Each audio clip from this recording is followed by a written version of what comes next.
So it's just Okay. Okay, cool. Hello, everybody. I want to welcome you to this Facebook Live with the one and only Josh Sundquist. Josh, welcome to Children's Miracle Network Hospice Facebook Live. thank you. Thanks so much, Kelly. Thanks Uh, to everyone for watching. well, I'm so honored because we actually met each other in 1996 when you were 11 years old. You had Yeah. recently lost your leg to cancer, and you were supporting Children's Miracle Network Hospitals as a champion, representing the 10 million kids that we treat. And since that time, you've become a very famous motivational speaker, author, YouTuber, Paralympian, and now you have a hit TV show, Best Foot Forward, on Apple TV Plus, and you just released your fourth book, um, which is called Semi Famous, hmm a true story of a near celebrity. And I just want to say welcome and congratulations. Thank you. Thank you for that glowing introduction. You really have my life story down there. I appreciate it. Well, I think it's because we've really been friends since you were 11 years old, and what Yeah, really long time. Like yeah, it's you've there's like few people other than like family members or childhood friends that I've known longer than you. And you've actively been supporting Children's Miracle Network hospitals for several decades. And I just want to say thank you on behalf of all the kids that we serve for really being a part of what we're trying to do to change kids' health, change the future. And I would like for you to share how your local children's hospital helped you. Yeah, no, and it is my pleasure to be able to be a part of what I would describe as this movement, and I also think that my involvement with my hospital and the opportunities I had there, and through things that we have done together over the years, are a big part of the things that set me onto the particular career path that I've had too. But from a healthcare standpoint, yeah, when I was a child, I had Ewing sarcoma, which is a rare bone cancer that was in my left leg. As you mentioned, I had an amputation, and I was also on chemotherapy for about a year. So I spent a lot of time in the hospital at University of Virginia Children's Hospital, as you saw on screen.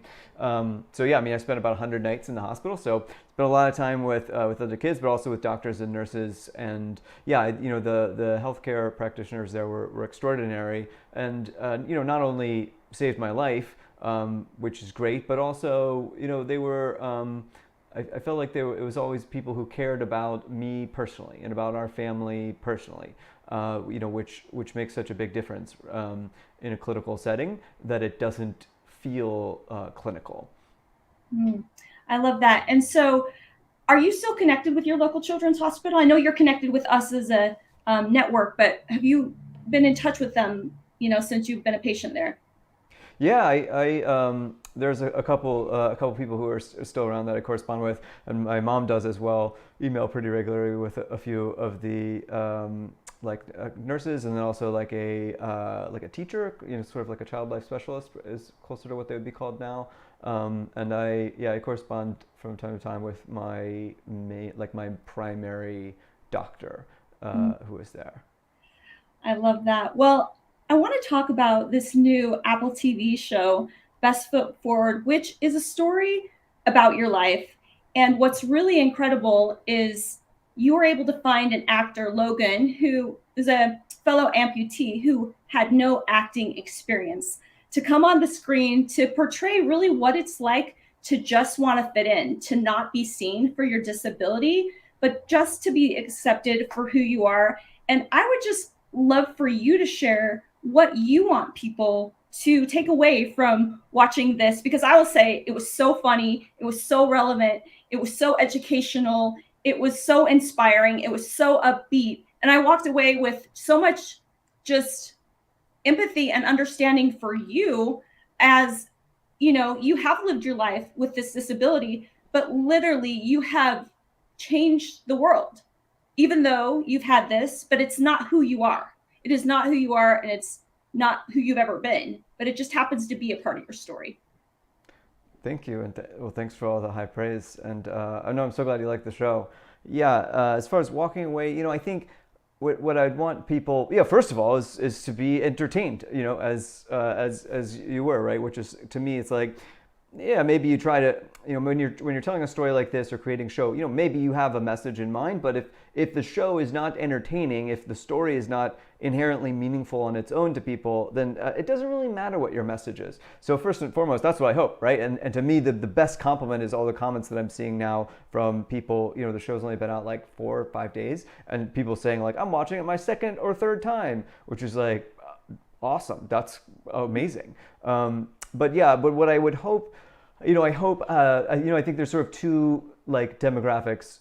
One would be, and it's probably a pretty small population of the viewers of the show ultimate overall, but people who have something that makes them feel different, or especially most especially like children with limb differences, because for me when I was growing up, obviously I did not see anyone like myself on screen, in TV and movies, etc. So at first, I want to change that, and I think this show is part of that. Is letting kids like the kid I was, like the kid, like many of the kids who are currently being treated at Children's Miracle Network hospitals, letting them watch a show and be like, oh whoa, this is like that's a kid like me. Maybe a kid specifically who wears a prosthetic leg, or just a kid, who has had a complex medical history in general. But secondly, for presumably most viewers are able-bodied, and what I hope is, they walk away like you did, with just sort of a deeper level of empathy of what it feels like to be different. But what I most hope is that although, yes, it's when someone starts the series in the first episode, probably a big thing that they're always going to be thinking about is, oh, Josh has a prosthetic leg, and it's very much on their mind as it pertains to the character. But what I hope is that by the 10th episode, there's moments when you kind of like have forgotten about that, because you are just caught up in the storyline and in the characters, and because that's ultimately what I would hope is the case for when someone meets me or anyone with a disability. Yeah, maybe it does sort of cloud your impression of that person initially, but hopefully you very quickly can move past that and just see them as a human being, which is of course what they are. Well, a case in point, in one of the episodes, and I just thought this was so funny, one of the kids tripped you, your foot fell off, and then the kid apologized because, he felt so bad. And you're like, no, you can still bully me, even though I have a disability. Don't treat me differently. Still bully me. It was just so funny. And then it was really fun to see you do a cameo where you were the doctor for Josh in the movie. And I thought it was really empowering to show people what it actually looks like if you have a prosthetic leg, and how you have to do fittings, and how it hurts and it's uncomfortable, and just all of the different things. I think it's really important that we were able to see that and truly have a better understanding, because I think so many times we don't even think about it, right? It's just not something that would be top of mind, but really interesting to know and understand. Yeah, it certainly is. Like I said, it's not something I've seen on screen. You do see people maybe wearing prosthetic legs from time to time, especially in commercials during sports or whatever. But like, I'll tell you something I've never seen. I've never witnessed a scene on screen when there were two amputees, neither of them wearing a prosthetic limb, which is what that scene was, right? Like, Josh and I are sitting across from each other. My character, like me in real life, doesn't really wear a prosthetic leg, and then in that scene, Josh's leg is broken, and so he's not wearing it. And it's like, I've never seen that on screen. So, I want that to be portrayed, and what I want is for it to be normalized, right? Yeah, I want people to see, like, yeah, that's a thing you've never seen. But ultimately, for someone like Josh or for someone like me, it's like, yeah, you get, your leg breaks and you go get it fixed, and then you get a new one every once in a while. And it's just kind of life, and it's not, maybe the first time you get a prosthetic leg, of course it's a big deal, but for Josh, it's been a few years now. It's not that big a deal to him anymore. It's a bigger deal to the people around him at school. And so, yeah, I saw an interesting quote recently as it pertains to disability on Instagram, where someone had the slogan, normalize normal. And that has been something that has been on my mind a lot recently in terms of the show. It's like, yeah, I want to it's not just like, oh, let's normalize disability. It's like, lots of people have disabilities. It's very common, actually. It's just that we don't see it on screen a lot. In real life, very common. So let's normalize normal. Yeah, I love that.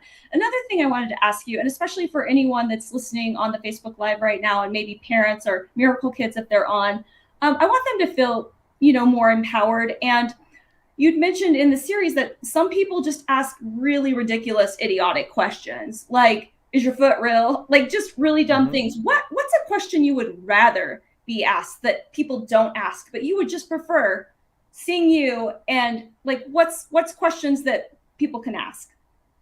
Or is it no Yes. question at all, Josh?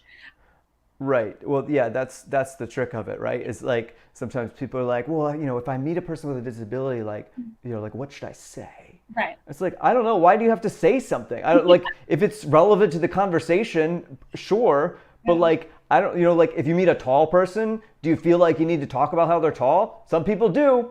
It's kind of weird. You probably shouldn't. Because like why don't you? I don't know. Like why don't you just ask them whatever you would ask literally any other person in that situation. You know what I mean? So like it's like whatever question you would ask a person who didn't have a disability, that's probably the question you should ask that person with a disability in that situation. Exactly. So I want to know, what gave you the inspiration to have this flamingo in every episode, so viewers who have not watched it yet can look for a flamingo in every episode. It's a pink flamingo, and I would love to know the story behind that. Well, we had an idea that we wanted to put some kind of Easter egg in every episode, just something like sort of hidden in the background that could be kind of a wink for the for hardcore fans who want to watch the series multiple times and look for something. And so Logan, who plays Josh, and I talked about it, and we had a couple different ideas for what the object should be, but ultimately a flamingo felt right because I dressed as a flamingo a number of years ago for Halloween, and it's maybe the costume that my online audience knows me best for, but it's also an animal that is best known for balancing on one leg. And in that sense, we thought like this feels this feels right for Best Foot Forward, that there should be a one-legged flamingo hiding in the background of every episode. Well, what I didn't mention is this is based on you being homeschooled and you wanting to go to public school and begging your parents, at least from what it shows in the TV show. How much of this is actually based on your real life? I know there's elements that of truth, but how much would you say is based on stories that you've actually experienced?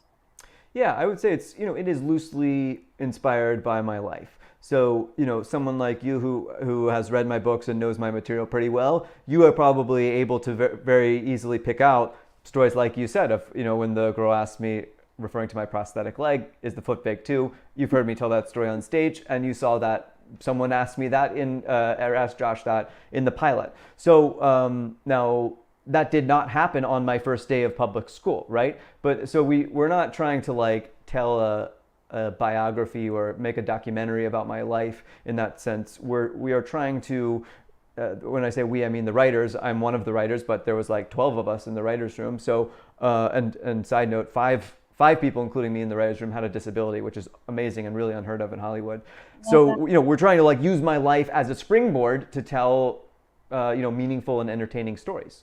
So I did indeed. I was homeschooled through elementary school, and it was great. And my mom is an amazing teacher. But I got to the point where I was really interested in sort of joining clubs and kind of social activities that school could offer.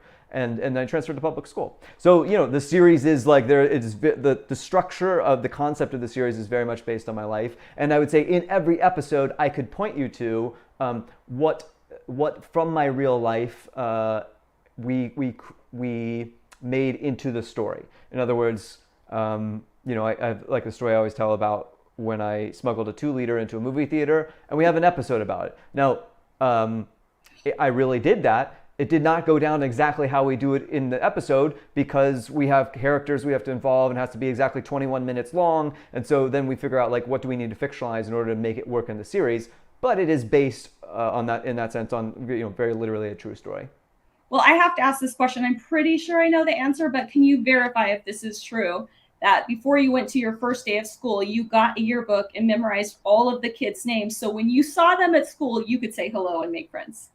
That is true, and yes, I really fought for that part to stay in the series because there's you're always trying to trim things out of the scripts, and there was lots of times when people would try to trim that, and I would always be like, no, this is so important, like not just because it really happened, but because it's such an important thing that we're trying to show in Josh the character's life that like that's his sort of social confidence. And to some degree naivete that like this is how he's going to make friends. So yeah, I really did that real life, and I'm that's one of my favorite scenes in the first episode.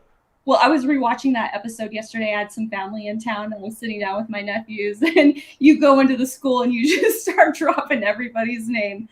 And we were just laughing because it's just so funny. And also I love how much the character is just like you. I feel like he just so closely is who you were personality wise, not just the experiences, but just so much of the same personality. And it was just so fun to watch. Well, I want to talk about quickly the book that you just came out with. It just released, and I would love for you to just share a backstory why you wanted to write this book. It's your fourth book. The first book was Just Don't Fall, which is a story about your life. And then you wrote, I think, a fiction of Love and First Sight. No. We Should Hang Out Sometime was actually next. My stories about my adolescent dating disasters. Yes. And then I wrote a novel called Love and First Sight.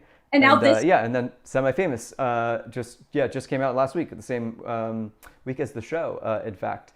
So Semi-Famous it's sort of part memoir about my often awkward attempts to become famous or well known, particularly in my adolescence when all of us made bad choices in one degree or another. My bad choices just involved, auditioning for reality shows and trying very hard to get on MTV.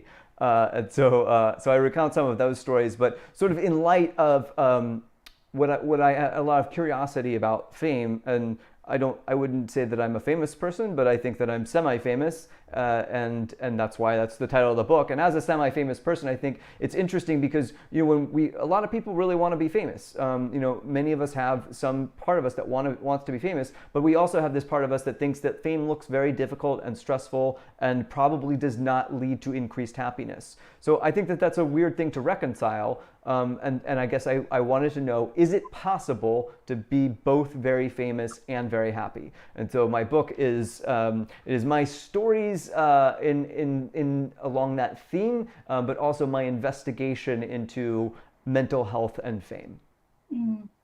I love that. I can't wait to read it. And I would kind of love to share how your children's hospital really helped change your future of being this semi-famous, as you say, celebrity. Yeah, my first time really being on a screen, other than my family's large camcorder of 30 years ago, was that my hospital had, as many hospitals do today, these like TV shows that would be broadcast around to the other patients, that you as a patient could go be on the show and other kids around the hospital could watch you, and that was like my first time sort of being on a camera. And then not just that, then actually being on Children's Miracle Network telethons, like on the local level. That was my first time being on TV. And then I started giving speeches as fundraisers for the hospital and continued to do so. And also at the national level, when I was a teenager, I gave some speeches at the, around when I was like in college, at like the Children's Miracle Network national event for all of the hospital affiliates, and some of those speeches really not only were kind of my initial experiences in giving speeches, but also kind of launched my professional career as what I would describe today as my day job, which is giving motivational speeches. So in that sense, my local hospital and CMNH have been a key part in the career that I have found myself in. Well, I love that. It just so ties to what we're about: change kids' health, change the future. And that's clearly what your children's hospital has done for you. And also, I wanted to mention your support. You were talking about things you've done for us. Can you tell us quickly about your ideation around Miracle Treat Day? Because that's actually coming up this week. And you did a really cool costume. You're known for your Halloween. And all of a sudden glad you guys had that picture ready. So I do these Halloween costumes every year that are sort of related to the unique shape of my body. And I'm pretty sure this costume was your idea originally, Kelly. This like doing a blizzard on Miracle Treat Day. So I did. I made this costume a couple years ago, and it's one of my favorites. And as far as how it turned out, I think it's really really fun. And actually that year, I took it to a CMNH hospital in New Jersey, wore it around, met some kids. It was kind of weird. They're like, "What are you? Why are you a blizzard? Why are you in our hospital dressed as a blizzard?" And But yeah, it's a fun way to me to celebrate Miracle Treat Day every year. In addition to the main way I celebrate it is I go to Dairy Queen and buy a Blizzard. But it's resurfacing these photos and videos of me wearing the Blizzard costume every year is also a fun way to bring awareness to what I think is a really cool national event.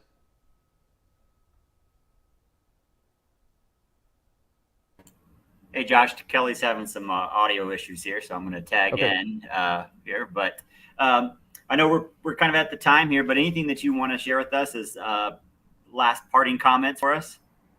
Well, thanks so much for having me on this, and thanks to people who have watched and for your comments that you've left in the comments. And yeah, no, I'm so grateful for everything that you all do. Like I said, it's such a big part of why I'm here today and who I am today. And I appreciate you giving me the chance to share about these projects. And I'm so pumped for people to watch the show. Took it was many years in the making to because this show is actually based on or inspired by my first book, Just Don't Fall, which I wrote a first draft of 14 years ago, and now here we are that it's like a show.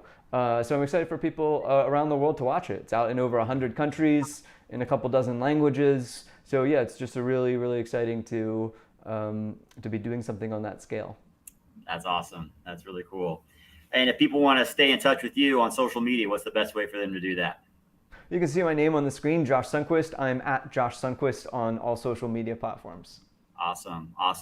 Well, we thank everybody for tuning in today. Thank you, Kelly. Thank you, Josh, for being with us. And Josh is, the very epitome of what it means when we change kids' health to change the future. Because of the experiences and the treatment he got at UVA Children's Hospital years ago, he has made an amazing difference in the world with all the work he's done. And we're excited that Best Foot Forward is out now and invite everybody to go watch it. Have a great rest of your day, Josh. Good luck with You too, everything. Adam. Thanks, Kelly.